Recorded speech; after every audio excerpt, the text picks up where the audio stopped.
Totul se petrece extrem de repede, iar nenorocirea este filmată de radarul polițiștilor.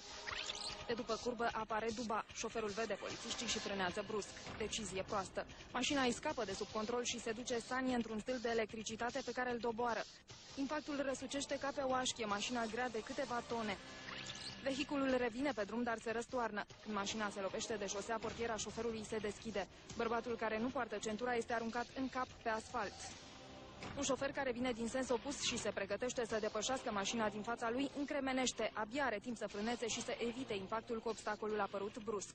Șoferii trag imediat pe dreapta, dar sunt prea șocați ca să-i dea primul ajutor bărbatului care agonizează printre resturile mașinii. Nu a respectat regulile de circulație, derapând, intrând într-un stâlp de curent electric, după care s-a răsturnat. Conducătorul auto a fost filmat în direct de către aparatul radar. Șoferul a ajuns în stare gravă la spital. Acum este la reanimare, iar medicii încearcă să-l țină în viață.